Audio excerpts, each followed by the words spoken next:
ब्रह्मा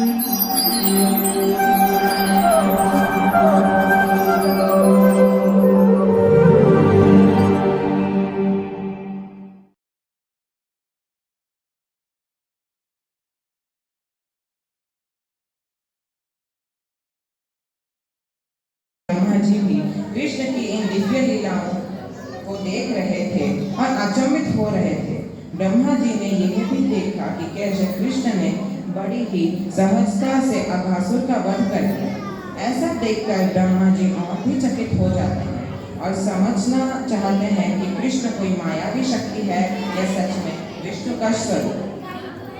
इसे देखने के लिए ब्रह्मा जी वृंदावन आते हैं और नटखट कृष्ण के कार्यकलाप देखकर और विचलित हो जाते हैं। कृष्ण और ग्वाल बाल खेल रहे होते हैं और फिर वो सब भोजन करने लगते हैं।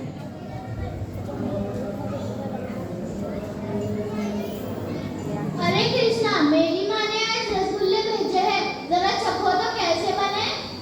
हाँ जरूर जरूर। आज मेरी माँ ने संदेश भेजे, बहुत ही स्वादिष्ट है, तुम भी खाओ। और सुबह अपने मुंह का आधा संदेश कृष्ण के मुख में डाल देता है। कृष्ण बड़े चाव से खाते हैं और कहते हैं, अरे ये तो बहुत ही अद्भुत है। ब्रह्मा जी विचलित हो जाते हैं। मेरे आराध्य भगवान विष्णु इस तरह से जूठा कैसे खा सकते हैं और इन ग्वाल वालों के साथ साधारण मनुष्य की तरह दिनचर्या कैसे बिता सकते हैं। ये कृष्णा भगवान हो ही नहीं सकता। मुझे इसकी परीक्षा लेनी होगी। ब्रह्मा चुपके से कृष्ण की सारी गइये और बछड़ों को चुरा लेते हैं।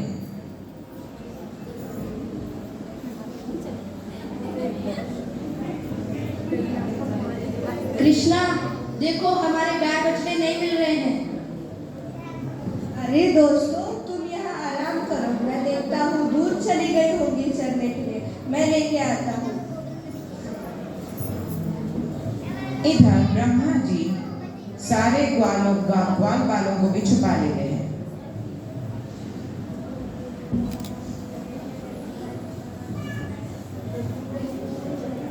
अरे दोस्तों, मुझे भी बछड़े कहीं नहीं मिल रहे। अरे ये मधु सुभाला श्रीधाम कहाँ गए? मधु सुभाला श्रीधाम।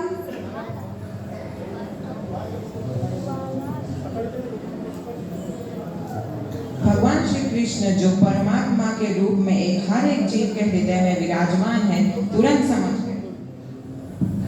अच्छा, तो ये ब्रह्मा जी की रचना है, मुझे कुछ करना होगा, नहीं तो माताएं दुखी हो जाएंगी।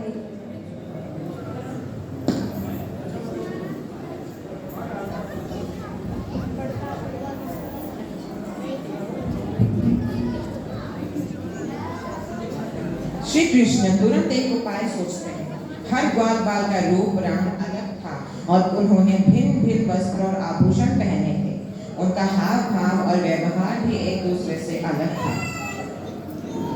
परंतु भगवान श्री कृष्ण ने हर ग्वाल बाल तथा बछड़े के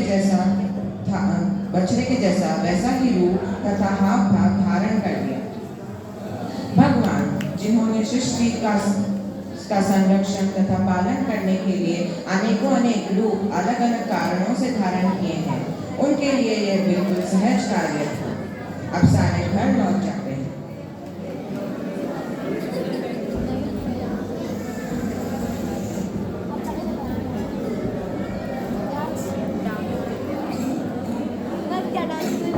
उधर यशोदा माता सहित सब माताएं सबकी प्रतीक्षा करती हैं।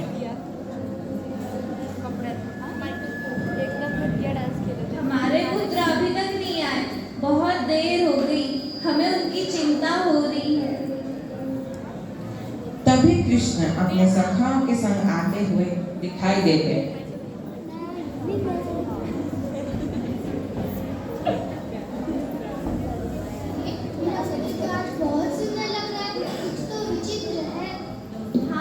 मेरा मधु भी आज कृष्णा की भांति कांति में ही लग रहा है।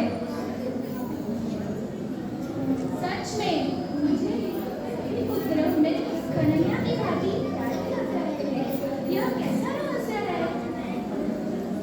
सभी अपने पुत्रों को प्रेम पूर्वक गले लगाते हैं और घर चली जाती हैं।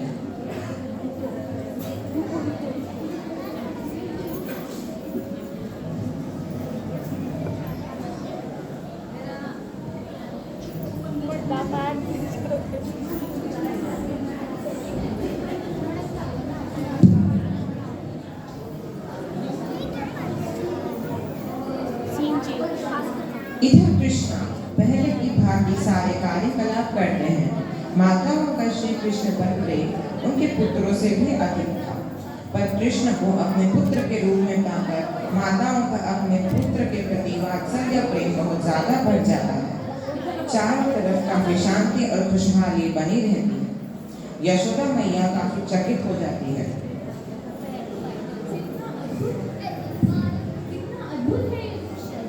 माताओं का प्रेम अपने पुत्र के लिए बिल्कुल वैसा ही हो गया है जैसा मेरा कृष्ण के प्रति। गैया भी बछड़ों से अलग नहीं हो पा रही। यह देख मुझे बहुत प्रसन्नता है। काफी समय हो गया है, देखता हूँ आखिर कृष्ण कर क्या रहा है अपने मित्रों के बिना। ब्रह्मा 1 साल बाद वापस आते हैं।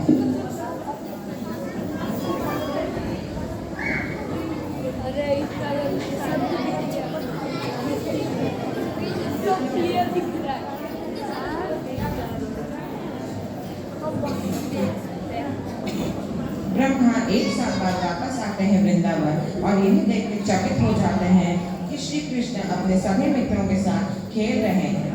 गाय भी चर रही थी। ये कैसे हो सकता है? मैंने तो इन्हें योग निद्रा में सुला दिया था, तो फिर ये यहाँ कैसे आ गए? असंभव। वो वापस ब्रह्मलोक में देखते हैं जहाँ सब योग निद्रा में सोए रहते हैं।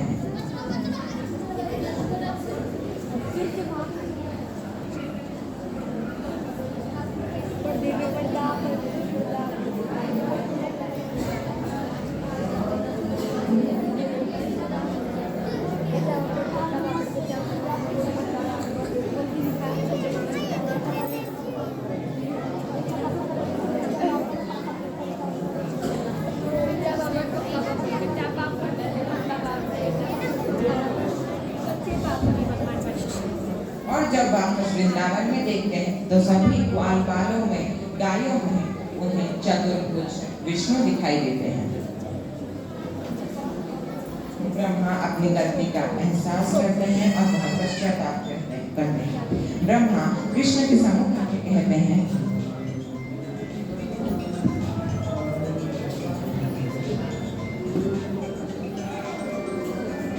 हे प्रभु, मुझे क्षमा करें।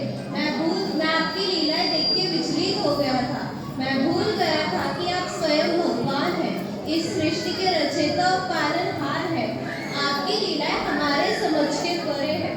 आप अद्भुत हो प्रभु, आपको मेरा कोटि कोटि प्रणाम। वास्तव में वृंदावन के हर माँ की इच्छा थी कि नटखट कान्हा उनको पुत्र रूप में मिले। इस प्यारे से लीला के द्वारा हमारे परम पिता भगवान श्री कृष्ण ने न कि यशोदा मैया बल्कि सारे गोप माताओं को उनके प्रति अपना वात्सल्य प्रेम दिखाने का अवसर दिया और उनकी आकांक्षा को पूर्ण किया। हरे कृष्ण।